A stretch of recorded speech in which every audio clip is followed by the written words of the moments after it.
The strange visitor. The village of Nyanza lay nestled within a valley surrounded by rolling green hills, where cowering baobab trees whispered secrets older than any elder. The red earth carried stories in its dust, and the people of Nyanza knew the land like the lines of their own hands. As the sun set that evening, casting a golden glow across the land, there was a sense of unease that even the children noticed. The air was thick with anticipation, a tension that prickled beneath the skin and made the usual sounds of the evening, the soft chatter of the women, the distant calls of cattle, seem foreign. Chief Olumo, the revered leader of Nyanza, stood at the edge of the village, watching as the last slivers of light faded into the hills. Tall and broad-shouldered, with a beard that had turned silver with age, Olumo was a figure of calm and wisdom. His presence was a comfort to the villagers who looked to him for guidance and stability. But tonight, even Olumo could not shake the feeling that something was amiss. He felt a shiver of foreboding that he couldn't quite place. As darkness fell, a figure appeared on the outskirts of the village. Cloaked in shadows, the stranger moved with an eerie silence, almost blending into the night.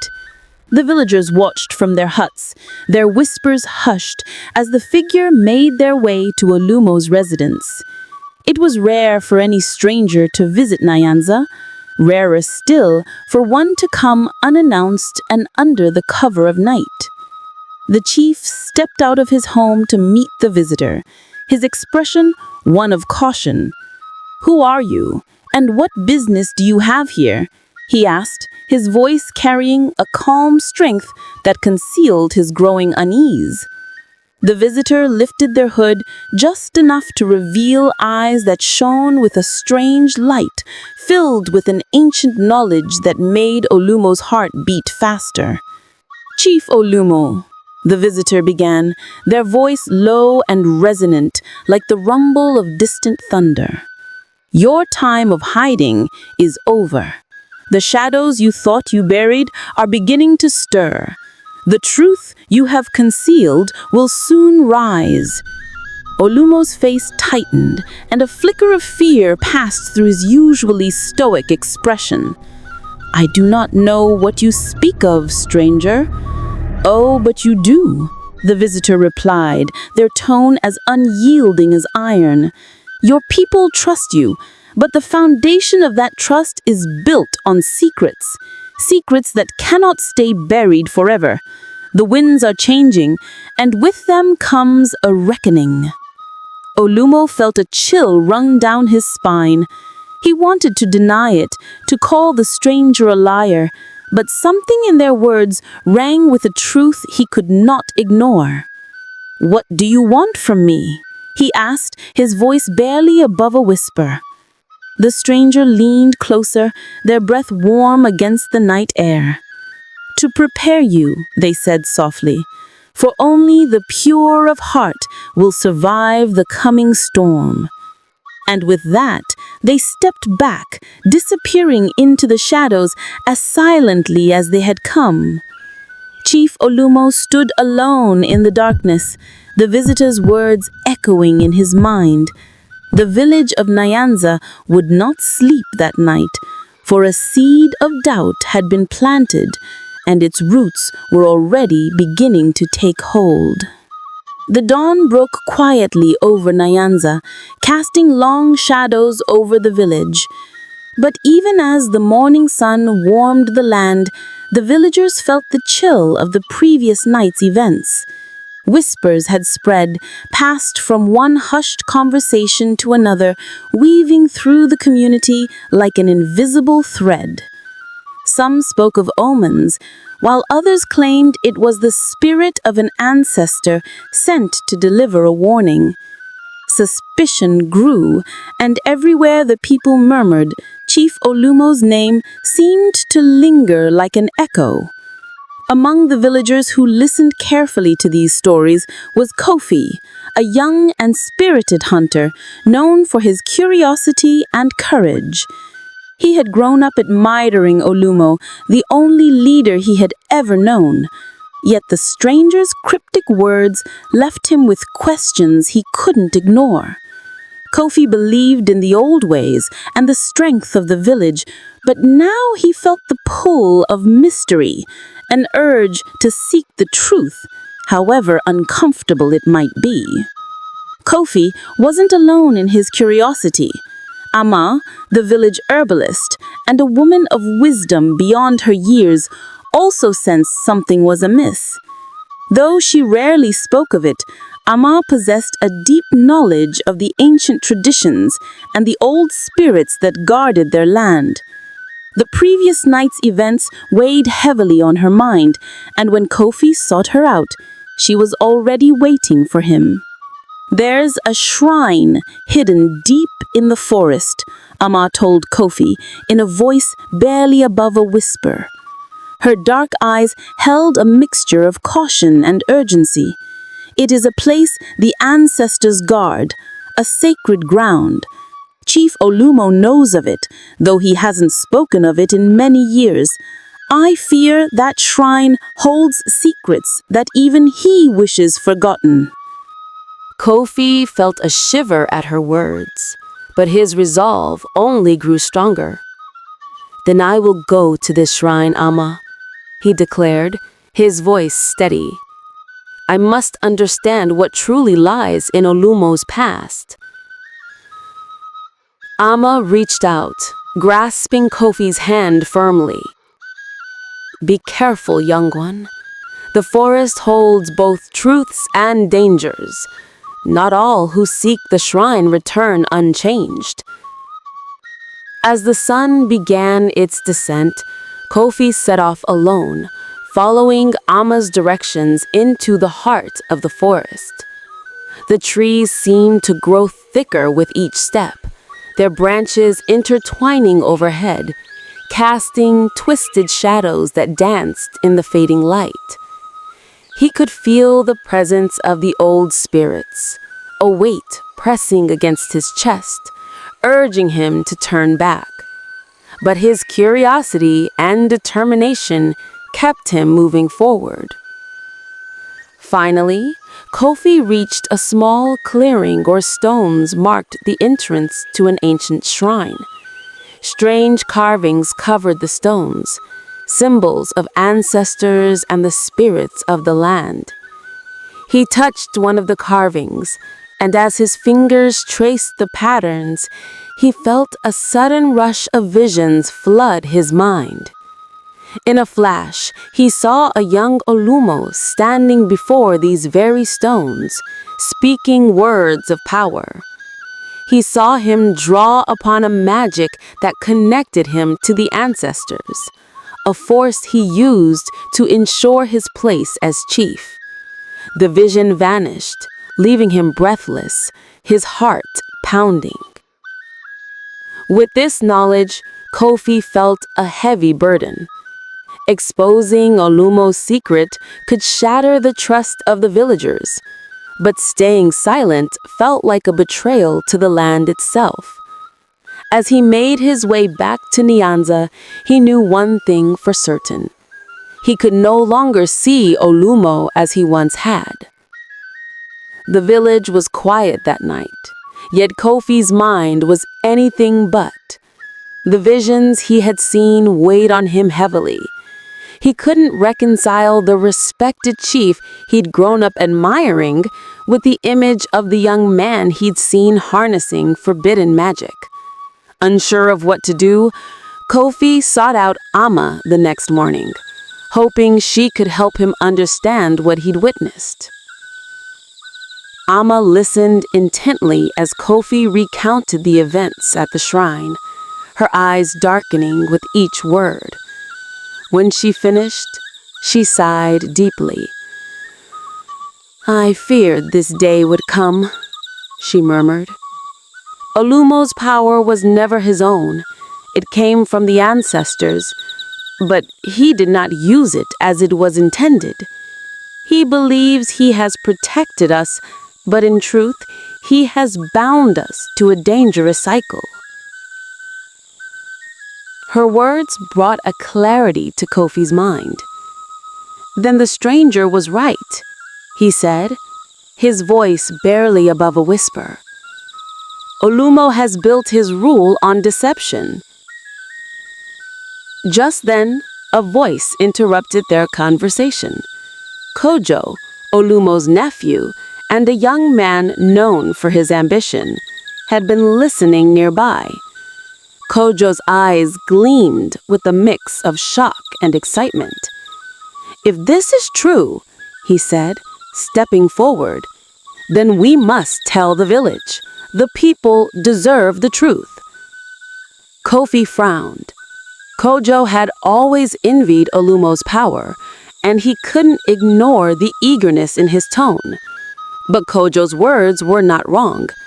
The village had a right to know, and the truth could not remain hidden forever.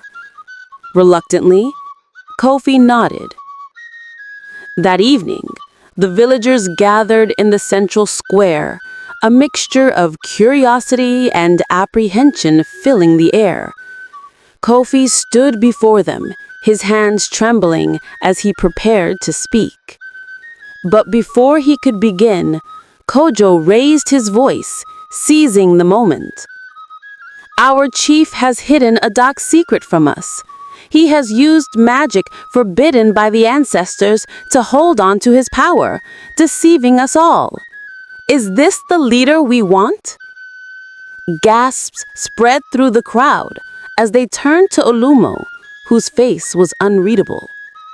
For a moment, he raised his hand, commanding silence.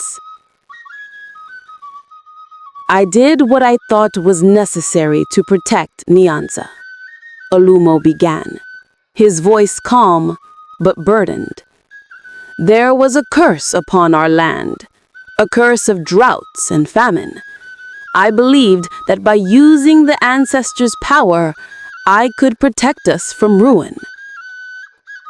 The crowd murmured, torn between sympathy and anger. Kojo stepped forward again, his voice rising. "Do you hear him? He hides behind his lies to cling to his power. It is time for a new leader, one who will rule without deception." The villagers shifted, uncertainty on their faces. It was Amma who finally broke the silence, her voice filled with sorrow. "The curse Olumo speaks of is real, but he has misunderstood it. The curse lies not in drought, but in corruption. Olumo, by hiding the truth, you have bound this village to a cycle of decay." Amma turned to Kofi, her gaze steady. "Only one with a pure heart can lift this curse. Kofi, you have shown courage. Will you take on this responsibility?"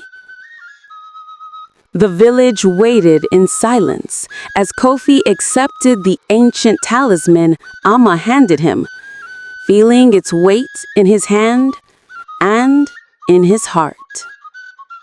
The circle was surrounded by carved stones representing the spirits of Nyanza's ancestors who would bear witness to what would come.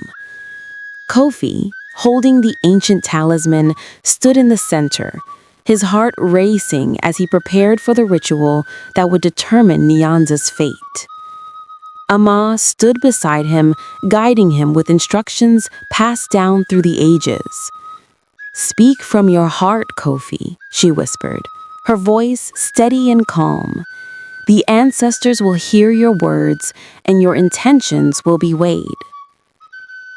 Kofi began to chant, his voice filling the circle as he called upon the ancestors. As he spoke, the talisman in his hands began to glow with a soft, ethereal light. The villagers watched in awe, their faces illuminated by its glow, as Kofi poured his heart into the ritual, asking the ancestors to lift the curse that had bound Nyanza in secrecy and deceit. But before the ritual could be completed, a figure burst into the circle. It was Kojo, his face twisted with envy and desperation. "This ritual is meaningless," he shouted. "Kofi has no right to claim power. I am Olumo's blood. It is my right to lead." Kojo lunged for the talisman, trying to wrest it from Kofi's hands. The two struggled, their forms locked in a tense battle as the villagers looked on, horrified. But Kofi held fast, his grip unwavering as he resisted Kojo's attempts to sabotage the ceremony. In that moment, a brilliant light erupted from the talisman, enveloping Kofi and Kojo in its glow. The ground shook, and a powerful gust of wind swept through the circle, forcing the villagers to shield their faces.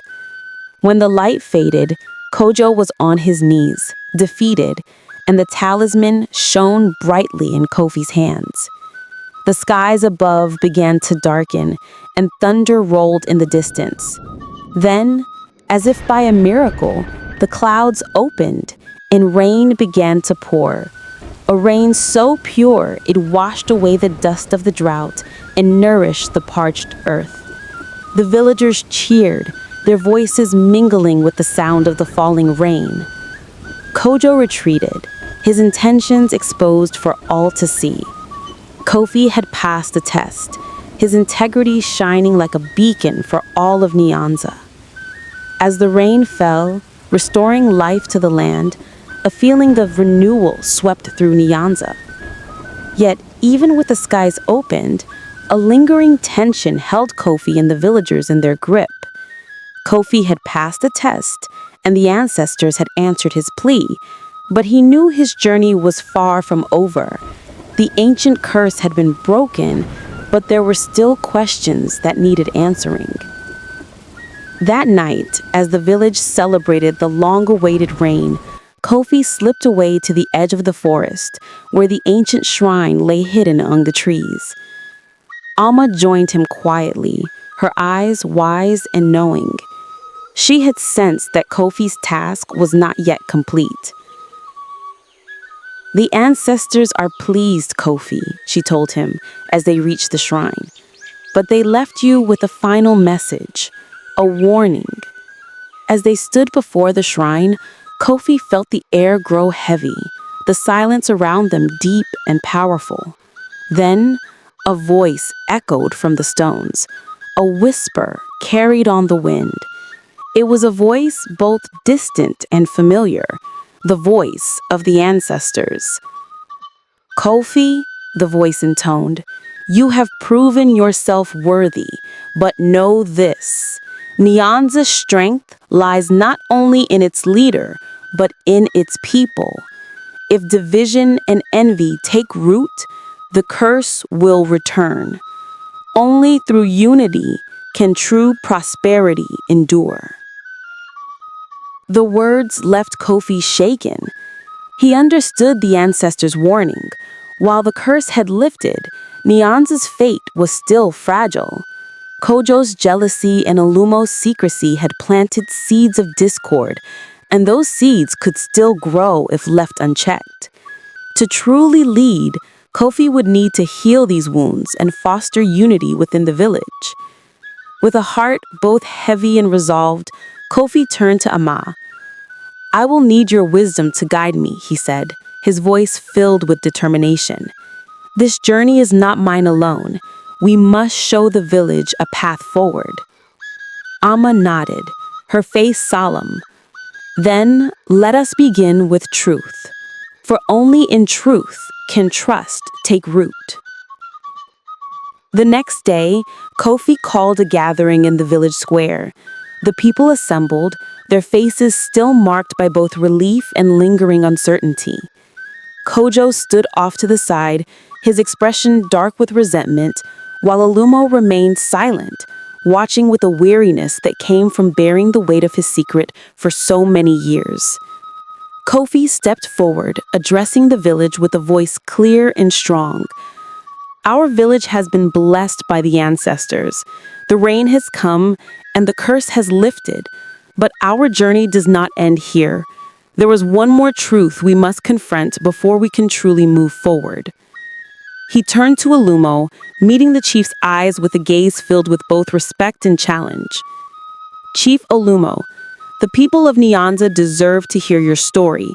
Tell them the truth about the curse and the choice you made. Olumo took a deep breath, his shoulders heavy with the burden of years of silence. Slowly, he began to speak, his voice quiet yet steady. Many years ago, Nyanza was on the brink of ruin, he said. Our lands were barren and our people suffered. Desperate to save my village, I went to the ancestors and called upon their power. But in doing so, I made a promise I could not keep, a promise to rule with truth and honor. The villagers listened, a hush falling over them as Olumo confessed his secret. I believed that by hiding the source of my power, I was protecting you. But I see now that my silence only brought more harm. My actions allowed envy and mistrust to grow, and for that, I am truly sorry. There was a silence after Olumo finished, broken only by the murmurs of the villagers as they processed his confession. Some faces showed forgiveness, while others were still filled with doubt. But Kofi's voice cut through the murmurs, steady and calm. Chief Olumo made mistakes, but he also loved this village and did what he thought was best. Let us honor his sacrifice by building a future together, a future rooted in honesty and unity. As the villagers absorbed his words, Kofi sensed the first stirrings of true healing taking root. Despite Olumo's confession, not everyone was ready to forgive and forget. Kojo, in particular, harbored a deep resentment. He had always dreamed of becoming chief, and Olumo's revelation had only heightened his sense of betrayal. To him, Kofi's rising influence felt like another obstacle in his path. Late that evening, Kojo approached Kofi near the edge of the village, his face hardened with anger. "You think you can simply replace my uncle and erase our family's legacy?" He spat, his voice laced with bitterness. Kofi met Kojo's gaze, understanding the pain behind his words. "Kojo, this is not about replacing anyone. Nyanza needs a leader who values unity over power. We all have a role to play." But Kojo was unmoved. "The people may trust you now, but they will see that you are just as flawed as the rest of us. And when that time comes, I will be ready." With those words, Kojo turned and walked away, leaving Kofi with a heavy heart. He knew that Kojo's resentment was a threat not only to his own position, but to the peace of the village. The ancestors' warning echoed in his mind, and he realized that his true challenge was yet to come. In the days that followed, Kofi worked tirelessly to mend the fractures within Nyanza. He sought counsel from Ama, Olumo, and even the village elders, drawing on their collective wisdom to foster a renewed sense of unity. He led the villagers in ceremonies to honor the ancestors, emphasizing the importance of truth and harmony. Gradually, Kofi's sincerity and dedication began to win over even the most skeptical villagers. He encouraged open conversations and healed old rivalries, urging everyone to see themselves as part of a greater whole. Meanwhile, Olumo watched with a mixture of pride and relief. Though he had stepped down, he remained a mentor to Kofi, sharing the lessons he had learned from his own journey. Together, they worked to rebuild the village's trust and bring forth a spirit of resilience. But Kofi knew that he couldn't ignore Kojo's bitterness. One evening, he sought out Kojo and extended a hand, offering him a chance to work together for the future of Nyanza. "Your voice matters, Kojo," he told him earnestly. "This village is stronger when we stand as one. Join me and let us lead together." Kojo hesitated, the hardness in his eyes softening ever so slightly. After a long silence, he finally took Kofi's hand, his voice quiet but sincere. "Perhaps we can rebuild together." With this act of reconciliation, the village of Nyanza found itself united once more. Kofi had not only lifted the curse, but had brought about a transformation rooted in honesty and community. As the sun set over the hills, the people of Nyanza gathered in celebration, their voices rising in a song of hope and unity. For the first time in years, the village felt truly whole, bound not by secrets or fear, but by a newfound sense of shared purpose. And as the stars appeared in the night sky, they shone down on a Nyanza reborn, a place of courage, redemption, and enduring strength.